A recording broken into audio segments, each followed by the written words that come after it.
اعوذ باللہ من الشیطان الرجیم بسم اللہ الرحمن الرحیم الصلاۃ والسلام علیک یا سیدی یا رسول اللہ وعلی آلک واصحابک یا سیدی یا حبیب اللہ الصلاۃ والسلام علیک یا سیدی یا نور اللہ وعلی آلک واصحابک یا سیدی یا رحمت للعالمین۔ السلام علیکم ورحمۃ اللہ وبرکاتہ۔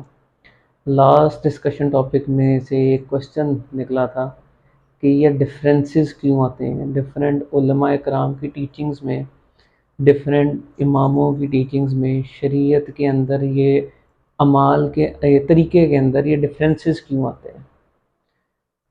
اس سے آگے پھر ایک کوشچن نکلا تھا کہ فرقے کیوں بنتے ہیں، کس طرح بنتے ہیں۔ آج کے ہمارے ٹاپک بھی یہی ہے۔ اب سب سے پہلے ڈفرینسز آنا یہ نیچرل ہے کہ یہ مین میڈ ہے؟ یہ انسان خود اپنی عقل سے جان بوجھ کر ڈفرینسز لا رہا ہے اسلام کے اندر کہ یہ نیچرل ہے؟ اب سب سے پہلے یہ ڈفرینسز آتے کیوں ہیں؟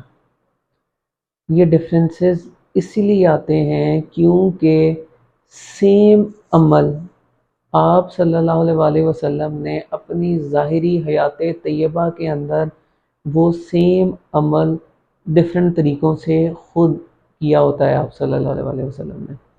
فور ایگزامپل نماز، آپ صلی اللہ علیہ وآلہ وسلم نے رفع دین کے ساتھ بھی نماز پڑھی اپنی ظاہری حیات طیبہ کے اندر، اور آپ صلی اللہ علیہ وآلہ وسلم نے رفع دین کے بغیر بھی نماز پڑھی۔ اس طرح اب ہم رفع دین کے ساتھ نماز پڑھنے والوں کو بھی نہیں غلط کہہ سکتے کیونکہ آپ صلی اللہ علیہ وآلہ وسلم کی سنت سے ثابت ہے۔ ہم رفع دین کے بغیر نماز پڑھنے والوں کو بھی غلط نہیں کہہ سکتے کیونکہ وہ بھی آپ صلی اللہ علیہ وآلہ وسلم کی سنت سے ثابت ہے۔ اس طرح جو بھی ڈفرینسز قرآن و سنت سے ثابت ہیں، جو بھی ڈفرینسز شریعت کے تابع ہیں، ان ڈفرینسز پر ہم لوگ کوسچن مارک نہیں اٹھا سکتے۔ بندہ قرآن و حدیث کو پڑھ کر اس کو ڈفرینٹ طریقے سے سمجھتا ہے۔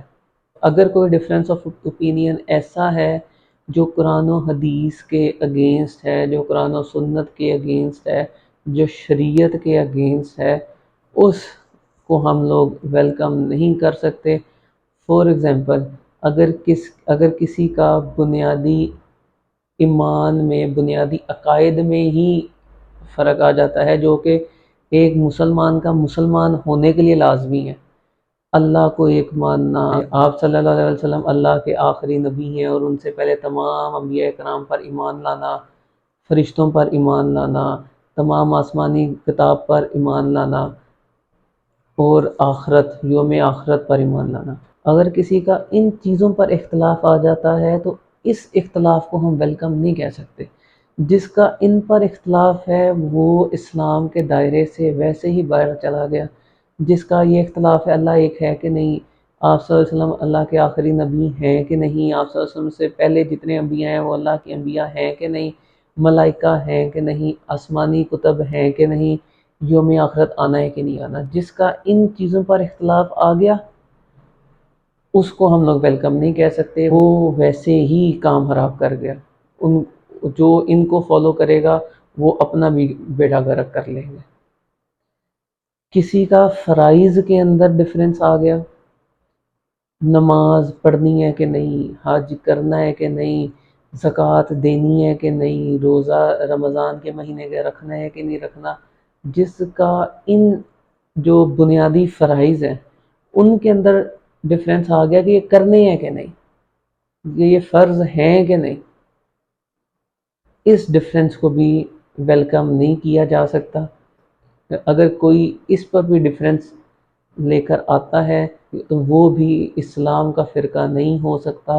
اس گروہ کو فالو کرنے والے اپنے آپ کو شریعت کے تابع نہیں کنسیڈر کر سکتے۔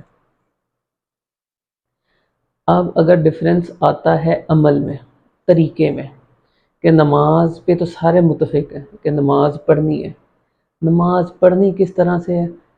رفع دین کرنے ہیں نہیں کرنے، ہاتھ اوپر باندھنے ہیں نیچے باندھنے ہیں، ٹانگوں کے درمیان میں کتنا فاصلہ رکھنا ہے، کندھے سے کندھا ملانا ہے، پاؤں سے پاؤں ملانے ہیں کہ نہیں ملانے جماعت کے اندر، ان سب میں ڈفرینس آنا، وہ اگر ڈفرینس قرآن و حدیث، قرآن و سنت کے مطابق ہے تو ہم اس ڈفرینس کو، اس گروہ کو جو اس کو فالو کرتا ہے اس کو غلط نہیں کہہ سکتے، کیونکہ اگر ہم اسے غلط کہتے ہیں تو ہم آپ صلی اللہ علیہ وآلہ وسلم کے نعوذ باللہ ان طریقوں کو غلط کہہ رہے ہیں جو انہوں نے خود امپلیمنٹیشن کی جن طریقوں کی۔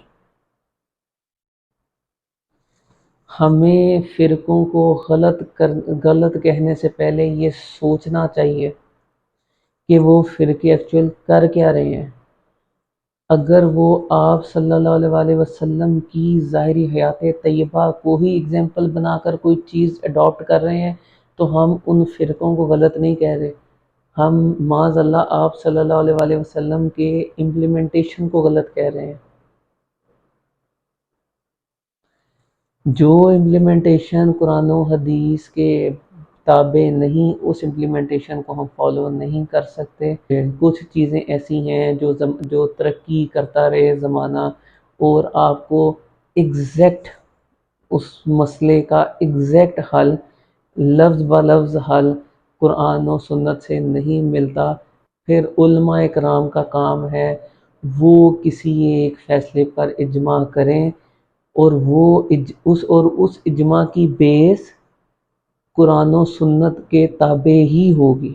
اب فار ایگزامپل کوئی مسئلہ کسی ٹیکنالوجی سے ریلیٹڈ، کسی ڈیوائس سے ریلیٹڈ جو اس زمانے کا مسئلہ ہے، اس زمانے میں یہ ٹیکنالوجی تھی نہیں، پھر بھی قرآن و سنت کے مطابق ہی فیصلہ کیا جاتا ہے، اجماع قرآن و سنت کی بیس پر ہی کیا جاتا ہے کہ اس زمانے میں بھی کوئی نہ کوئی نئی انوینشن، کوئی نہ کوئی نئی ایجادات ہوئی ہوں گی، اس انوینشن کو کس طرح ویلکم کیا تھا آپ صلی اللہ علیہ وآلہ وسلم نے اور اصحاب نے، اس ایجاد کو کس طرح ویلکم کیا تھا، اس بیس کے اوپر ہم آج کی ایجاد کو بھی ویلکم کریں گے۔ اب شریعت کے 4 امام ہیں، چاروں امام میں سے کسی ایک امام کو بھی آپ نے فالو کر لیا صحیح طریقے سے تو آپ نے ٹھیک اسلام کی شریعت کو فالو کیا۔ وہ 4 امام ہیں، امام ابو حنیفہ، امام مالک، امام شافعی، امام احمد بن حنبل۔ اس چاروں امام نے ڈیٹیل ریسرچ کر کے ہر مسئلے کے اندر اپنا اپنا فتویٰ دیا ہے اور اپنی اپنی انڈرسٹینڈنگ کے مطابق انہوں نے فتویٰ دیا ہے۔ اہل سنت کے علماء کا متفقہ فیصلہ ہے کہ یہ چاروں امام ٹھیک ہیں، ان 4 امام میں سے کسی ایک امام کو بھی آپ نے فالو کرنا ہے، آپ ٹھیک رستے پر جا رہے ہیں۔ اب ان چاروں میں سے فالو کس کو کرنا ہے؟ ان چاروں کا اپنا اپنا وے آف ریسرچ ہے، ان چاروں نے اپنے اپنے طریقے سے ریسرچ کی اور آپ نے صرف یہ ریسرچ کرنی ہے ان چاروں کا وے آف ریسرچ کیا تھا، ان چاروں کو سٹڈی کریں کہ انہوں نے ریسرچ کس طرح کی، جس کی ریسرچ کرنے کا طریقہ آپ کو زیادہ بہتر لگے آپ اس کو فالو کر لیں، لیکن فالو صرف ایک کو کرنا ہے۔ اس کی بھی میں آپ کو ریزننگ دوں گا کہ صرف ایک کو کیوں فالو کرنا ہے، آپ نے مکس اینڈ میچ کیوں نہیں کرنا، ٹھیک ہے۔ اب پہلے یہ بات سمجھنے کی ہے کہ کسی ایک کو چوز کر کے آپ نے فالو کرنا کس طرح ہے، کیونکہ اب ہم ان چاروں امام سے مل تو سکتے نہیں، ان سے جا کر ٹیچنگز تو ان کی سیکھ سکتے نہیں ہیں، تو ہم نے کس طرح فالو کرنا ہے؟ ہم نے آج کے دور میں کسی ایسے بندے کو پکڑنا ہے جو کہ ان میں سے کسی ایک کو فالو کرتا ہو اور ہمارے مطابق وہ اس کیپیبل ہے کہ وہ ان کی ٹیچنگز کو سمجھ کر ہمیں سکھا سکتا ہے۔ اب یہ 4 امام ہیں شریعت کے۔ اب فور ایگزامپل اگر میں اب یہ فرقے کس طرح بنتے ہیں، اب میں آپ کو وہ بتانے لگا ہوں کہ فرقے کس طرح بنتے ہیں۔ اب فور ایگزامپل میں نے فالو کرنا ہے امام ابو حنیفہ کو، کسی نے فالو کرنا ہے امام احمد بن حنبل کو، کسی نے فالو کرنا ہے امام مالک کو، کسی نے فالو کرنا ہے امام شافعی کو، چاروں ٹھیک ہیں۔ اب چاروں امام کے فالوورز ہوں گے. اب جب ایک گروپ آف پیپل بن جائے تو اس گروپ آف پیپل کی کوئی نہ کوئی شناخت بنتی ہے، اس گروپ کو کسی نہ کسی نام سے پکارا جاتا ہے. یہ صرف اسلام کے اور یہ صرف اسلام کا نہیں، دنیا کا یہ طریقہ ہے. آپ پنجاب میں رہتے ہو آپ پنجابی پکارے جاتے ہو، آپ پاکستان میں رہتے ہو آپ پاکستانی پکارے جاتے ہو. ایک بندہ سندھ میں رہ رہا ہے وہ کہ میں سندھی ہوں، ایک بندہ کے پی کے میں رہ رہا ہے وہ کہ میں پختون ہوں، ایک بندہ بلوچستان میں رہ رہا ہے وہ کہے گا میں بلوچی ہوں، کوئی کشمیر میں رہ رہا ہے وہ کہے گا میں کشمیری ہوں. اس چیز میں کدھر غلطی ہے؟ اگر کسی کا کہنا کہ میں لوہری ہوں یہ غلط تو نہیں ہے. ہم اس کو یہ تو نہیں کہتے کہ آپ کیا پاکستان کے اندر فرقہ واریت پھیلا رہے ہو کہ میں لوہری ہوں میں لوہری ہوں. کہوں میں پاکستانی ہوں. فار ایگزامپل میں گجرات سے ہوں، میں کسی اور شہر جاتا ہوں، میں لاہور جاتا ہوں، وہاں جا کر کوئی میرے سے پوچھتا ہے کہ آپ کدھر سے ہو، میں اس کو اگر میں اس کو یہ جواب دوں میں پاکستان سے ہوں، تو اس جواب میں کوئی سینس بنتی ہے؟ اس بندے کو جس مقصد سے اس نے یہ سوال پوچھا میرے سے، اس بندے کا مقصد پورا ہوا. اس بندے کو پتہ ہے میں پاکستانی ہوں، پھر بھی وہ میرے سے پوچھ رہا ہے کہ آپ کدھر سے ہو. اس کا مطلب وہ میرے سے میرا علاقہ پوچھ رہا ہے. تو اگر پاکستان کے اندر پنجاب کے اندر کوئی میرے سے پوچھ رہا ہے کہ آپ کدھر سے ہو، تو میں اسے یہ نہیں کہوں گا کہ میں پنجاب سے ہوں یا میں پاکستان سے ہوں یا میں ایشیا سے ہوں. میں اسے یہ بتاؤں گا کہ میں فلانے شہر سے ہوں. یہ نیچرل چیز ہے. اب چار گروہ، ایک گروہ جو امام ابو حنیفہ کو فالو کر رہا ہے ان کو حنفی کہنا شروع ہو گئے کہ یہ گروپ حنفی ہے، یہ گروپ حنبلی ہے، یہ گروپ مالکی ہے، یہ گروپ شافعی ہے. اب نام سے پتہ چل گیا کہ کون سا گروپ کس امام کو فالو کرتا ہے. جیسے جیسے ٹائم گزرتا گیا ان چاروں امام کو پردہ فرمائے ہوئے دیر ہو گئی، ایک عرصہ گزر گیا، پھر ان کی ٹیچنگز بھی ڈیوائیڈ ہونا شروع ہو گئی. اب امام ابو حنیفہ کو فالو کرنے والے بھی سب کیٹیگریز میں ڈیوائیڈ ہو گئے. ایک وقت میں دو لوگوں کا ڈفرینس آف اوپینین آ گیا. ایک شخص کہتا ہے کہ امام ابو حنیفہ کی ٹیچنگز یہ ہیں، دوسرا شخص کہتا ہے کہ امام ابو حنیفہ کی ٹیچنگز یہ ہیں. اب آ کر میں کس کی مانوں گا؟ میرے پاس چوائس تو کوئی نہیں ہے. امام ابو حنیفہ کی ٹیچنگز کیا ہیں میرے پاس، کیونکہ میں نے تو ان جو لوگ میرے سامنے موجود ہیں میں نے تو انہی سے سیکھنی ہے. اب لوگ یہ کہتے ہیں کہ آپ بکس سے سیکھو، بکس بھی تو انہی لوگوں نے لکھی ہے. اگر میں کسی بک کا ریفرنس مانوں تو میں ایکچوئل میں بک کا ریفرنس نہیں مان رہا ہوتا. جس بندے نے بک لکھی ہے میں اس بندے کو مان رہا ہوتا ہوں کہ اس بندے نے کہا ہے امام ابو حنیفہ کی یہ ٹیچنگز ہیں فلانے بک میں لکھی ہوئی ہیں تو میں اس بک کو مانتا ہوں. تو میں اس بک کو نہیں مان رہا، میں اس بک کے آتھر کو مان رہا ہوں. پھر کافی عرصہ گزرا. امام احمد رضا خان بریلوی انہوں نے بتایا کہ امام ابو حنیفہ کی ٹیچنگز یہ ہیں ایکچوئل. امام احمد رضا خان بریلوی کو فالو کرے کہ جو انہوں نے امام ابو حنیفہ کی ٹیچنگز بتائی ہیں میں ان کو فالو کر رہا ہوں. اب ایک طرف کوئی اور گروہ ہوگا جو کہ کسی اور کو فالو کر رہا ہوگا کہ اس بندے نے جو امام ابو حنیفہ کی ٹیچنگز بتائی ہیں میں اس کو فالو کروں گا.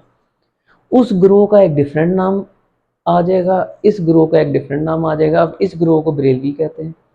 بریلوی جو بندہ بریلوی ہوگا آٹومیٹکلی کسی کو یہ پوچھنے کی ضرورت نہیں ہے آپ کس امام کو فالو کر رہے ہو. ایک بندہ کہہ دے گا نا کہ میں بریلوی ہوں، آٹومیٹکلی جس کو پتہ ہے ان چیزوں کا اس کو سمجھ لگ جائے گی کہ یہ امام احمد رضا خان بریلوی کی ٹیچنگز کو فالو کر رہا ہے جو انہوں نے بتائی ہے کہ امام ابو حنیفہ کی ٹیچنگز یہ ہیں. اور امام ابو حنیفہ نے پراپر ریسرچ کر کے وہی بتایا ہے جو آپ صلی اللہ علیہ وسلم کی ٹیچنگز تھی. امام مالک نے بھی وہی بتایا ہے، امام شافعی نے بھی وہی بتایا ہے، امام احمد بن حنبل نے بھی وہی بتایا. ایٹ دا اینڈ آپ نے ان چار امام میں سے کسی ایک کو فالو کرنا ہے. اب فالو کرنے کی چین ڈیفرنٹ ضرور ہو سکتی ہے. اسی طرح اب میں نے آپ کو بتایا ہے کہ بریلوی حنفی فرقہ کس طرح بنا. اسی طرح دیوبندی، وہابی، اہل حدیث، اسی طرح جتنے فرقے ہیں سارے اس طرح بنے۔ ایٹ دا اینڈ جتنے بھی فرقے ہیں، جتنے بھی گروپس ہیں، جتنے بھی اسکول آف تھاٹس ہیں، وہ ان چاروں امام میں سے ہی فالو کر رہے ہیں کسی کو۔ اب مکس ہینڈ میچ ہم کر سکتے ہیں کہ نہیں؟ ہم نہیں کر سکتے مکس ہینڈ میچ، کہ کچھ چیزیں امام ابو حنیفہ کی فالو کر لیں، کچھ چیزیں امام مالک کی فالو کر لیں، کچھ چیزیں امام شافعی کی فالو کر لیں، کچھ چیزیں امام احمد بن حنبل کی فالو کر لیں۔ یہ ہم نہیں کر سکتے، یہ وقت کے علماء ضرور کر سکتے ہیں۔ اب کچھ علماء کا گروپ اگر اس چیز پہ متفق ہو جائے کہ ہم یہ والی چیز امام ابو حنیفہ کی فالو کریں گے، امام ابو حنیفہ رحمۃ اللہ تعالیٰ علیہ کی فالو کریں گے، یہ والی چیز امام احمد بن حنبل رحمۃ اللہ تعالیٰ علیہ کی فالو کریں گے، تو جو وہ گروپ آف علماء ہوں گے وہ ایک نیا گروپ بنائیں گے، اس گروپ کو ایک اور نام دیا جائے گا، اس طرح ایک اور فرقہ بن جائے گا۔ فرقہ بننا غلط نہیں ہے، جب تک جو گروپ، جو فرقہ اسلام کے بنیادی عقائد، بنیادی فرائض کے تابع ہے، شریعت کے تابع ہے، وہ اپنے ڈفرینسز قرآن و سنت کے مطابق نکالتا ہے، تب تک وہ فرقہ ٹھیک۔ جس وقت بنیادی عقائد، ایمان کے لیے جو لازمی چیز ہے مسلمان کے لیے، وہ ان چیزوں پر ڈفرینسز آ جائیں گے، فرائض کے اوپر ڈفرینسز آ جائیں گے، تب وہ فرقہ اسلام کا فرقہ نہیں کہلایا جا سکتا۔ اب فور ایگزامپل ایک مسلمانوں میں سے ہی لوگ کہتے ہیں کہ ہم نے معاذ اللہ معاذ اللہ معاذ اللہ آپ صلی اللہ علیہ وآلہ وسلم خاتم النبیین کے بعد ایک اور نبی کو ہم فالو کرتے ہیں۔ اب یہ جو ڈفرینس ہے یہ قابل قبول نہیں ہے، یہ قابل مذمت ہے۔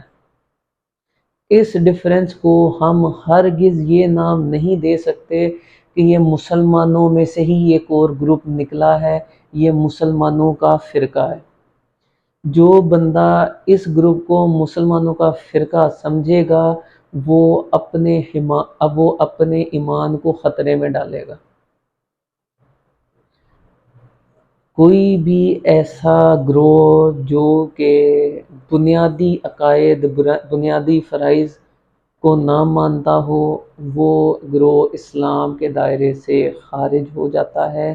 اس کو ہم لوگ ایک ڈیفرنٹ ریلیجن ضرور کہہ سکتے ہیں، اسلام کا حصہ، اسلام کا اسکول آف تھاٹ، اسلام کا فرقہ نہیں کہہ سکتے۔ اسی طرح ہم نے ان چاروں امام تک پہنچنا ہے، کیونکہ وہ ان چاروں امام نے جو بھی فتویٰ دیا وہ قرآن و سنت کے مطابق دیا، اس میں سارے علماء متفق ہیں۔ ان چار امام تک ہم نے پہنچنا ہے، ان میں سے کس کو فالو کرنا ہے یہ ہم نے ڈھونڈنا ہے۔ جس کو سوچ لیا ہے ہم نے اس کو فالو کرنا ہے، آج کی تاریخ میں اس امام کا جس کو ہم نے فالو کرنا ہے اس کا کون سا ایسا فالوور ہے جو کہ ٹھیک ہے، جس کی چار شرائط میں نے آپ کو لاسٹ ڈسکشن ٹاپک میں بتائی تھی، ان چار شرائط پہ جو پورا اترتا ہے ہم نے اس کو فالو کرنا ہے۔ جو آپ کو جو شریعت بتائے وہ ان چار امام میں سے کسی ایک امام کے فتوے کے اکارڈنگ ہو۔ فالو کرنے سے پہلے آپ نے فل ریسرچ کرنی ہے، فل تحقیق کرنی ہے، لیکن ایک دفعہ جب فالو کر لیا پھر جب تک وہ چار شرائط جو میں نے لاسٹ ڈسکشن ٹاپک میں بتائی تھیں، وہ چار شرائط میں سے کوئی ایک شرط بھی ختم نہ ہو رہی ہو پھر آپ اس پر کوشچن نہ اٹھائیں۔ فالو کرنے سے پہلے سارے کوشچنز کریں، ساری تحقیق کریں، اپنی پوری تسلی کریں۔ جب آپ نے فالو کر لیا اس کے بعد جو وہ کہے اس یقین کے ساتھ کہ میں نے اپنی فل تسلی کر کے اس کو فالو کیا، جو یہ کہہ رہا ہے وہ شریعت کے اکارڈنگ ہی کہہ رہا ہے۔ اللہ سبحانہ و تعالیٰ نبی پاک صلی اللہ علیہ وآلہ وسلم کے صدقے ہم سب کو دین اسلام سمجھنے کی، سیکھنے کی توفیق عطا فرمائے۔ اللہ آپ صلی اللہ علیہ وآلہ وسلم کے صدقے ہمیں اپنا لے، ہمیں قبول کر لے، ہمیں صراط مستقیم پر چلنے کی توفیق عطا فرمائے۔ جزاک اللہ خیرا کثیرا۔